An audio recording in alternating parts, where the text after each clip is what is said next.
Good morning students.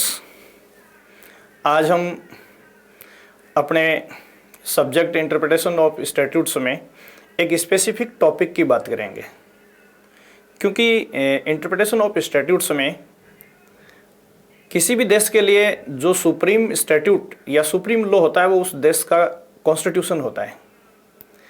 और इसी संबंध में हमारे लिए इंटरप्रिटेशन के टॉपिक में इंटरप्रिटेशन ऑफ स्टैट्यूट अपने आप में एक अहम दस्तावेज बन जाता है। जैसा कि मैंने पिछली कुछ कक्षाओं में आपके साथ डिस्कस किया था कि इंटरप्रिटेशन के जो रूल्स हैं उन रूल्स का संबंध सब्जेक्ट विशेष के साथ कुछ हद तक स्पेशलाइजेशन ले लेता है। और इसी संबंध में आज की इस कक्षा में हम जो महत्वपूर्ण टॉपिक्स डिस्कस करेंगे या जो महत्वपूर्ण बात डिस्कस करेंगे उसका संबंध संविधान के निर्वचन संबंधी सिद्धांतों से है। और ये अपने आप में स्पेसिफिक क्यों हो जाते हैं, तो इसके लिए आप इस पहली स्लाइड में देखिए कि संविधान किसी भी देश की आधारभूत आस्थाओं का दस्तावेज होता है। अर्थात किसी भी राष्ट्र के संविधान में उसके जनमानस की अभिव्यक्ति होती है और जनमानस की अभिव्यक्ति के अनुरूप ही देश में लॉ एंड ऑर्डर को निर्मित किया जाता है और उसे लागू किया जाता है। अतः इसकी व्याख्या इस प्रकार होनी चाहिए कि इसका कोई भी उपबंध असंवैधानिक घोषित न हो।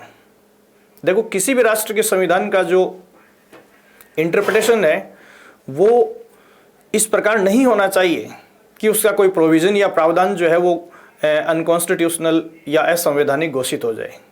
क्योंकि अगर इस प्रकार जुडिशियरी देश के सुप्रीम लॉ का, कॉन्स्टिट्यूशन का, जनमानस की अभिव्यक्ति का या देश की आधारभूत आस्थाओं के दस्तावेज के साथ इस प्रकार का अगर किसी प्रकार से इंटरफेयर करती है तो ये बड़ा शोचनीय विषय है।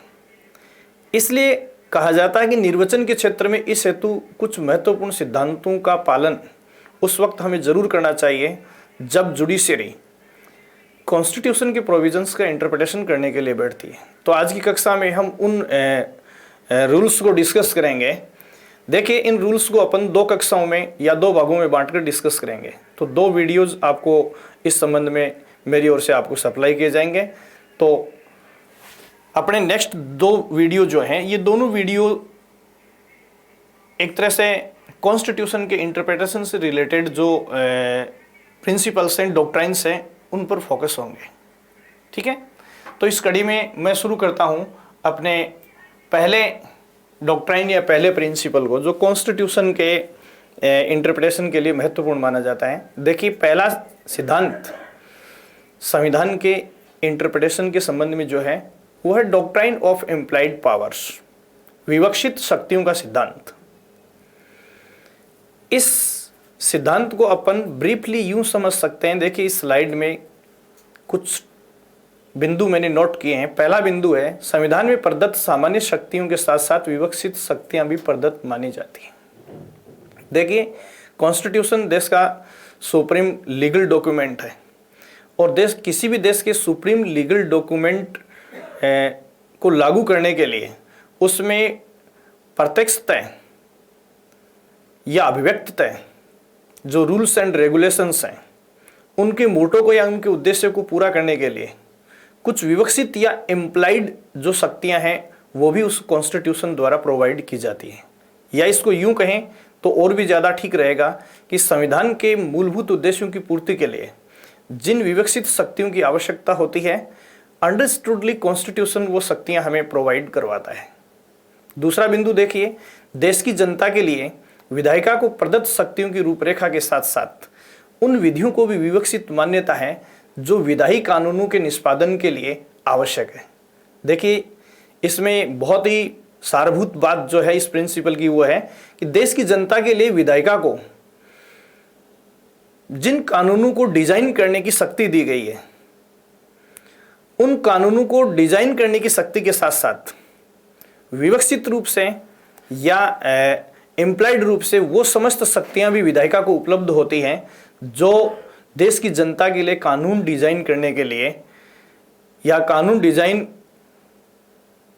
करने के कार्य के दौरान विधायिका को चुनौती के रूप में महसूस होती है, या यूं कहें कि कानून निर्माण में या कानूनों के निष्पादन में विधायिका को जो चुनौतियां फेस करनी होती है, उन चुनौतियों से निपटने की शक्तियां जो है वो विधायिका को इम्प्लाइड रूप से कॉन्स्टिट्यूशन प्रोवाइड करवाता है। तीसरा बिंदु है, संविधान की परिधि में रहकर सरकार वैध उद्देश्यों की प्राप्ति के लिए उचित व आवश्यक साधनों के इस्तेमाल के लिए प्राधिकृत करती है। देखिए ये बात इस सिद्धांत में क्या है, संविधान की परिधि में रहकर सरकार वैध उद्देश्यों की प्राप्ति के लिए उचित व आवश्यक साधनों के इस्तेमाल के लिए प्राधिकृत है। इसका मतलब ये कि अगर कॉन्स्टिट्यूशन में सरकार को जो वैध उद्देश्यों की प्राप्ति का लक्ष्य सौंपा गया है, उस लक्ष्य को हासिल करने में अगर संविधान के दायरे में रहकर ऐसे साधनों का इस्तेमाल करना होता है जो हालांकि अभिव्यक्ततः या एक्सप्रेसली कॉन्स्टिट्यूशन में नहीं दर्शाए गए हैं, लेकिन फिर भी सरकार को या विधायिका को इनकी आवश्यकता महसूस होती है, तो ऐसी शक्तियों या साधनों या ऐसे अपरेटस या उपकरणों का इस्तेमाल सरकार कर सकती है। इस संबंध में एक बहुत ही महत्वपूर्ण केस जो है वो है bidi leaves and merchants association versus Bombay राज्य AIR 1962 सुप्रीम कोर्ट। ये था अपना पहला प्रिंसिपल या डॉक्ट्राइन जो कॉन्स्टिट्यूशन के इंटरप्रिटेशन में महत्वपूर्ण है। कहने का मतलब है कि कॉन्स्टिट्यूशन विधायिका को या सरकार को जो उद्देश्य सौंपती है, उन उद्देश्यों की पूर्ति के लिए वो उन समस्त साधनों का या उन समस्त शक्तियों का इस्तेमाल कर सकती है संविधान के दायरे में रहकर जिनकी उसे आवश्यकता प्रतीत होती है। अब अपन डिस्कस करते हैं सेकंड डॉक्ट्राइन के बारे में, डॉक्ट्राइन ऑफ इंसिडेंटल और एंसिलरी पावर्स या प्रासंगिक या आनुषंगिक शक्तियों का सिद्धांत। ये सिद्धांत अगर एक तरह से हम कहें कि ये सिद्धांत भी विवक्षित शक्तियों के या इम्प्लाइड पावर्स से संबंधित डॉक्ट्राइन से ही मैच करता है। तो देखिए इसके पहले बिंदु में यही बात नोट की गई है कि विवक्षित शक्तियों के सिद्धांत से मिलता जुलता सिद्धांत, जैसे ऑब्जेक्टिव टाइप क्वेश्चन में आपसे पूछा जाए कि कौन सा डॉक्ट्राइन है जो इम्प्लाइड पावर रिलेटेड डॉक्ट्राइन से मैच करता है, देन इसका उत्तर बनेगा डॉक्ट्राइन ऑफ इंसिडेंटल पावर्स। इसका दूसरा बिंदु जो है वो इस डॉक्ट्राइन का पीठ सब्जेक्ट है या कोर सब्जेक्ट है। देखिए इस बिंदु में क्या लिखा गया है, जब विधायिका संविधान में प्रदत्त विशिष्ट शक्तियों के अंतर्गत विधि का निर्माण करती है तो उसे वे शक्तियां भी प्राप्त होंगी जिससे वह प्रभावी रूप से विधि अधिनियमित कर सके। देखिए अपन कॉन्स्टिट्यूशन में अपने देश की मशीनरी को संचालित करने वाली तीनों विंग्स के बारे में पढ़ते हैं, विधायिका, कार्यपालिका और न्यायपालिका। तो देखो विधायिका को काम जो सौंपा गया है वो है कानून को निर्मित करने का, और कॉन्स्टिट्यूशनल इंटरप्रिटेशन से संबंधित ये जो डॉक्ट्राइन है वो ये कहता है कि अगर हमने विधायिका को या लेजिस्लेटिव बॉडी को कानून को निर्मित करने का पावर दिया है तो उस सिचुएशन में कानून निर्माण के संबंध में अगर उसे किसी अन्य प्रकार की सहायक, आनुषंगिक या पैरेलल किसी शक्ति की आवश्यकता पड़ती है तो उन समस्त शक्तियों के इस्तेमाल की शक्ति भी पार्लियामेंट को या विधानमंडल को रहेगी। इस संबंध में एक महत्वपूर्ण केस जो है वो है एडवर्ड मिल्स कंपनी लिमिटेड बनाम स्टेट AIR 1955 सुप्रीम कोर्ट। इस वाद में उच्चतम न्यायालय ने यह अभिनिश्चित किया था कि निर्वचन का मूल सिद्धांत यह है कि शक्ति प्रदान किए जाने के साथ साथ उस शक्ति के निष्पादन के लिए हर आवश्यक शक्ति प्रदत्त की जाए। देखो संविधान में अगर किसी भी एजेंसी को या किसी भी बॉडी को किसी कार्य को करने के लिए कोई शक्ति प्रदान की गई है तो कॉन्स्टिट्यूशनल इंटरप्रिटेशन का ये डॉक्ट्राइन ये कहता है कि उस दिए गए कार्य के निष्पादन के लिए अगर किसी भी अतिरिक्त शक्ति की आवश्यकता उस बॉडी को पड़ती है तो वो समस्त शक्तियां उस बॉडी को प्रदान की जानी चाहिए, लेकिन शर्त यह है कि वो शक्तियां कॉन्स्टिट्यूशन की लिमिट में रहकर प्रोवाइड की जाएं। या यूं कह सकते हैं कि संविधान में किसी भी निकाय को या किसी भी बॉडी को किसी भी प्रकार की ड्यूटी सौंपी गई है या किसी भी प्रकार का कर्तव्य करने को पूरा करने के लिए किसी प्रकार का राइट दिया गया है, तो उस राइट के इस्तेमाल से संबंधित वे समस्त शक्तियां संवैधानिक दायरे में रहकर उसे उपलब्ध होनी चाहिए, जिन के जरिए ही उस कार्य को पूरा किया जा सकता है। तीसरा जो डॉक्ट्राइन है अपने लिए, वो है विवक्षित प्रतिषेध का सिद्धांत या डॉक्ट्राइन ऑफ इम्प्लाइड प्रोहिबिशन।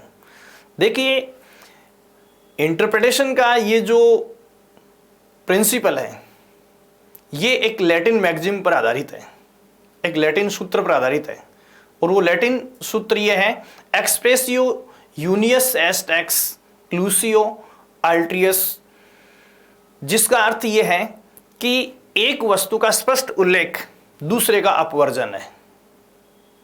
देखिए, एक वस्तु का स्पष्ट उल्लेख दूसरे का अपवर्जन है या दूसरे का निषेध है। जैसे इसको अपन एक एग्जाम्पल के जरिए समझ सकते हैं कि अपने संविधान की 7वीं अनुसूची में 3 सूचियां दी गई है और उन तीनों सूचियों में केंद्र और राज्य के विधानमंडलों की शक्तियों का स्पष्ट उल्लेख किया गया है, और यह स्पष्ट उल्लेख करके ये डिसाइड किया गया है कि वे एक दूसरे के क्षेत्र में अतिक्रमण नहीं करेंगे, या यूं कहें कि उन सूचियों का निर्माण करना ही एक दूसरे के कानून निर्माण के क्षेत्र में हस्तक्षेप का या इंटरफेयर का निषेध है, या यूं कहें कि अतिक्रमण के ऊपर ये जो रोक है, निषेध है, वो विवक्षित तौर पर मानी जाएगी। इस संबंध में एक महत्वपूर्ण केस जिसको अपन मान सकते हैं वो है Union of India versus HS Dhillon AIR 1972। Supreme Court ने इस वाद में यह अभिनिश्चित किया कि यदि ये बात स्पष्ट ज्ञात हो जाए कि कोई विषय राज्य सूची या समवर्ती सूची में नहीं है, तो संसद उस पर विधान बना सकती है। देखिए, इसका मतलब क्या है, जैसे मैंने आपको तो 7वीं अनुसूची में कानून निर्माण के विषयों को सेंट्रल और स्टेट लेजिस्लेटिव बॉडी के संदर्भ में 3 श्रेणी में बांटा गया है। फर्स्ट श्रेणी जो संघ सूची है, उस संघ सूची पर केवल केंद्र सरकार कानून बना सकती है। दूसरी सूची जो है वो है समवर्ती सूची, जिस पर सेंट्रल और स्टेट गवर्नमेंट दोनों कानून बना सकती हैं। और तीसरी अनुसूची है स्टेट। तीसरी अनुसूची के विषय पर केवल राज्य सरकारें कानून बना सकते हैं, सिवाय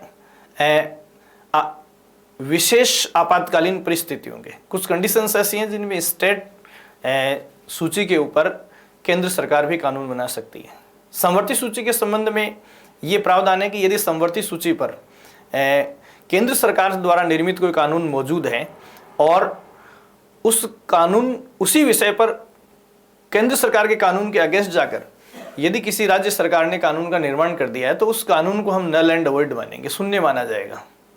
कहने का मतलब है कि समवर्ती सूची के विषय पर अगर पहले से केंद्र सरकार द्वारा निर्मित कानून मौजूद है, तो उस कानून के आनुषंगिक या सहयोगी के रूप में स्टेट गवर्नमेंट जो है वो कानून बना सकती हैं, उससे अपोजिट जाकर नहीं। लेकिन इसका एक एक्सेप्शन भी है। वो एक्सेप्शन ये है कि यदि सेंट्रल गवर्नमेंट ने अपना कानून किसी विषय पर समवर्ती सूची के विषय पर पहले पारित किया है और उसके बाद उसी विषय पर स्टेट लेजिस्लेटिव बॉडी ने कानून पारित कर दिया है, तो ऐसी स्थिति में उस कानून का वेरिफिकेशन उस राज्य का गवर्नर नहीं करके उसे राष्ट्रपति के लिए निश्चित तौर पर रेफर किया जाएगा या राष्ट्रपति को भेजा जाएगा। और ऐसे कानून को यदि राष्ट्रपति अनुमति देता है तो उसे सेंट्रल गवर्नमेंट द्वारा समवर्ती सूची के विषय पर पूर्व में निर्मित किसी कानून के अगेंस्ट कानून नहीं माना जाएगा। तो इस प्रकार ये तीसरा जो डॉक्ट्राइन ऑफ इम्प्लाइड प्रोहिबिशन है, वो ये कहता है कि यदि किसी वस्तु का कहीं स्पष्ट उल्लेख है तो दूसरे का अपवर्जन है। तो इसको मुख्यतः अपन लेते हैं सूचियों के विषय में। नेक्स्ट जो डॉक्ट्राइन है वो है डॉक्ट्राइन ऑफ ऑक्यूपाइड फील्ड या दखल क्षेत्र का सिद्धांत। देखो, ये सिद्धांत समवर्ती सूची के निर्वचन के लिए महत्वपूर्ण माना जाता है।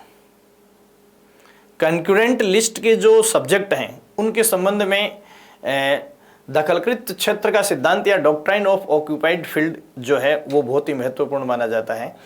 इस सिद्धांत का मीनिंग ये है कि जब संघ या केंद्रीय विधायिका किसी विशिष्ट विषय पर विधि बनाती है और इस प्रकार उस क्षेत्र पर दखल कर लेती है, तो राज्य विधायिकाओं का उस क्षेत्र पर विधि निर्माण का कोई अधिकार नहीं रहता। देखो, ध्यान देने वाली बात यह है कि कोई विशिष्ट विषय है जिस पर केंद्र सरकार ने कानून बना लिया है या उस पर हस्तक्षेप कर लिया है और जिसका किसी अन्य विधि में किसी सूची में स्पष्ट उल्लेख नहीं है, तो उस विषय के ऊपर राज्य सरकारों द्वारा कानून बनाए जाने पर प्रतिषेध लग जाता है। इसको और स्पष्ट करने के लिए नीचे एक केस स्टडी है, जावर भाई बनाम बंबई राज्य AIR 1954। सुप्रीम कोर्ट ने इस वाद में यह डिसाइड किया था कि केंद्र और राज्य दोनों सरकारों ने यदि किसी अपराध के लिए अलग अलग दंड निर्धारित कर रखे हैं, तो ये दोनों विधियां एक ही विषय पर होने के कारण राज्य विधि निष्प्रभावी होगी। सीधी सी बात यह है कि अगर एक ही सब्जेक्ट के ऊपर स्टेट और सेंट्रल लेजिस्लेटिव बॉडी ने अलग अलग कानून बना रखा है, तो ऐसी सिचुएशन में सेंट्रल गवर्नमेंट द्वारा बनाए गए कानून को अधिमानता दी जाएगी या उसे प्रभावी माना जाएगा तथा राज्य द्वारा निर्मित विधि को निष्प्रभावी माना जाएगा या नल एंड अवॉइड घोषित किया जाएगा। इस प्रकार डॉक्ट्राइन ऑफ ऑक्युपाइड फील्ड, ये सिद्धांत केंद्र और राज्य विधानमंडलों के द्वारा सेम विषय पर निर्मित होने वाले कानूनों की प्रभाविता और निष्प्रभाविता को डिसाइड करने के लिए महत्वपूर्ण माना जाता है। एंड पांचवा जो डॉक्ट्राइन या सिद्धांत जो इसमें अपन लेते हैं, सार तत्व का सिद्धांत या doctrine of pith and substance. देखिए, doctrine of pith and substance, pith का मतलब होता है सारभूत और सब्सटेंस का मतलब होता है तत्व। तो यहां देखिए, इस डॉक्ट्राइन का कॉन्स्टिट्यूशनल प्रोविजंस का इंटरप्रिटेशन करने के लिए जो रोल है वो कहां है। इसके लिए पहले अपन इसका अर्थ जानेंगे। जब दो प्रविष्टियों में संघर्ष हो अथवा एक प्रविष्टि के आधार पर बनाई हुई विधि दूसरी प्रविष्टि के क्षेत्र का अतिक्रमण करे, तो ऐसा अतिक्रमण कब और किस सीमा तक विधिपूर्ण हो सकता है, इसे ज्ञात करने के लिए सारतत्व का सिद्धांत इस्तेमाल किया जाता है। देखो, कहने का मतलब है कि किसी सूची के एक ही विषय के ऊपर अगर दो विधान निर्मित हो जाते हैं, तो कौन सा विधान किस सीमा तक पूर्व विधान का अतिक्रमण करता है, यह डिसाइड करने के लिए doctrine of pith and substance को इस्तेमाल किया जाता है। इसको और ज्यादा एक्सप्लेन करने के लिए नेक्स्ट बिंदु पर आप दृष्टिपात करेंगे। यदि विधि का वास्तविक सार वह तत्व निर्माण करने वाली विधायिका की शक्तियों में है, तो वह महज इस कारण अवैध नहीं माना जाएगा कि वह प्रसंगवश दूसरी विधायिका के क्षेत्र को छूती है। देखिए, सबसे बड़ी बात यह है कि जब दो विधायिकाओं द्वारा या दो विधानमंडलों द्वारा एक ही विशिष्ट विषय के ऊपर अगर कानून लेट डाउन कर दिया जाता है या एक्ट पारित कर दिया जाता है, तो ऐसी सिचुएशन में केवल इस कारण अतिक्रमण नहीं माना जाएगा कि वो दूसरी विधायिका द्वारा निर्मित जो कानून है उसमें प्रसंगवश उसका अतिक्रमण करती है या उसको टच करती है। सबसे पहले यह देखा जाएगा कि जब दो विधानमंडलों द्वारा विरोधाभासी कानून बना दिया जाता है, तो यह देखा जाता है कि जिस विधायिका द्वारा निर्मित कानून को हम अतिक्रमण का कार्य मान रहे हैं, सबसे पहले यह देखा जाएगा या सारभूत रूप में यह देखा जाएगा कि जिस मुद्दे के ऊपर या जिस विशिष्ट विषय के ऊपर उस विधानमंडल ने कानून बनाया है, वो कानून बनाने की शक्ति उस विधायिका के क्षेत्राधिकार में, ज्यूरिसडिक्शन में आती है या नहीं। अगर ऐसा कानून बनाने की शक्ति उस विधायिका के ज्यूरिसडिक्शन में आती है, उसके क्षेत्राधिकार में आती है, देन वो केवल इसलिए अवैध नहीं मानी जाएगी कि वह दूसरी विधायिका के क्षेत्राधिकार या ज्यूरिसडिक्शन को ओवरलैप करती है या उसको टच करती है या उसमें इंटरफेयर या हस्तक्षेप करती है। इस संबंध में एक महत्वपूर्ण केस जो है स्थिति को और ज़्यादा एक्सप्लेन करने में जो मदद करेगा, वो है राजस्थान राज्य बनाम चावला AIR 1959। सुप्रीम कोर्ट ने इस वाद में इस सिद्धांत को लागू करते हुए ये कहा था कि राज्य सूची के अधीन, देखो इस केस में दो महत्वपूर्ण बातें जो बोल्ड की हुई है। राज्य सूची के अधीन स्वास्थ्य के हित में निर्मित कानून को वैध माना गया। देखो, राज्य सूची में स्वास्थ्य का हित और संघ सूची में संचार साधन, ये दोनों मुद्दे अलग अलग लेजिस्लेटिव बॉडी को दिए गए हैं। राज्य सूची में स्वास्थ्य के हित में कानून बनाने की छूट राज्य सरकारों को है और संघ सूची में संचार साधनों के संबंध में लॉ एंड ऑर्डर जारी करने की शक्ति केंद्र सरकार को है। तो इस केस में जो जजमेंट आया वो ये था कि यदि राज्य सूची के अधीन स्वास्थ्य के हित में निर्मित कानून को वैध माना गया है, भले ही वह संघ सूची के विषय संचार साधन को स्पर्श करती हो। क्योंकि यहां देखो, इन दोनों इसमें मैटर था अपने लाउड स्पीकर्स को बजाने का। इस केस के बारे में थोड़ा अपन और डीपली एक्सप्लेन करना चाहें तो लाउड स्पीकर के ऊपर या लाउड स्पीकर को बजाने के ऊपर राज्य सरकार ने इसलिए बैन लगा दिया क्योंकि वो स्वास्थ्य के संबंध में हितकारी नहीं था। दूसरी तरफ संचार साधनों के इस्तेमाल पर केंद्र सरकार ने कानून बना रखा था। तो यहाँ ये दोनों कंट्रोवर्शियल स्थिति थी, लेकिन इसके बावजूद भी राजस्थान सरकार द्वारा स्वास्थ्य के हित में लाउड स्पीकर्स को बैन करना वैध माना गया। भले ही वो संघ सूची में संचार के साधनों के संबंध में सेंट्रल गवर्नमेंट द्वारा जारी किए गए रूल्स को ओवर रूल या टच करता होगा। इस प्रकार आज की वीडियो में अपन ने कॉन्स्टिट्यूशन के इंटरप्रिटेशन के संबंध में 5 महत्वपूर्ण डॉक्ट्राइन्स की स्टडी की है। तो ये 5 महत्वपूर्ण डॉक्ट्राइन्स की स्टडी जो है वो आपके सामने मौजूद है। देखिए, एक बार दोबारा इसके ऊपर आप दृष्टिपात करेंगे। पहला प्रिंसिपल है विवक्षित शक्तियों का सिद्धांत या डॉक्ट्राइन ऑफ इम्प्लाइड पावर्स। कहने का मतलब यह है कि अगर किसी कार्य को करने की शक्ति दी है तो उस कार्य को करने के लिए जिन विवक्षित या इम्प्लाइड शक्तियों की आवश्यकता होती है वो भी विधानमंडल को उपलब्ध होनी चाहिए। दूसरी वीडियो में मैंने आपको बताया प्रासंगिक शक्तियों के सिद्धांत। ये एक तरह से विवक्षित शक्तियों के सिद्धांत से मिलता जुलता है और इसमें वही इम्प्लाइड शक्तियों की चर्चा की गई है जो एक तरह से पहले सिद्धांत में अपन ने डिस्कस की है। तीसरी वीडियो को अपन ने डॉक्ट्राइन ऑफ इम्प्लाइड प्रोहिबिशंस या विवक्षित प्रतिषेध का सिद्धांत। इसमें यह है कि जिस बात का एक जगह स्पष्ट उल्लेख कर दिया गया है तो वहाँ उससे विरोधाभासी दूसरी चीज़ का प्रतिषेध किया गया है। और चौथे वीडियो में अपन ने जो डिस्कस किया डॉक्ट्राइन ऑफ ऑक्यूपाइड फील्ड में, तो यहाँ इसमें ये बताया कि सेंट्रल गवर्नमेंट ने अगर किसी विशिष्ट विषय पर अपना कानून बनाकर अधिकार जता दिया है तो उसके विरुद्ध विधि निर्माण की शक्ति राज्य विधायिका के क्षेत्राधिकार में नहीं रहेगी। और 5वां जो सार्थत्व का सिद्धांत या doctrine of pith and substance जो है उसमें मैंने आपको ये बताया है कि जब 2 विधानमंडलों द्वारा कोई कानून कंट्रोवर्शियल बनाया जाता है तो कौन से कानून को दूसरे के लिए अतिक्रमणकारी माना जाए, ये डिसाइड करने के लिए सिद्धांत को यूज करते हैं। और सबसे पहले ये देखते हैं कि जिस विधानमंडल द्वारा पारित किए गए कानून को अतिक्रमणकारी कहा गया है वो कानून एक्चुअल में संबंधित विधानमंडल को डिजाइन करने का पावर था या नहीं।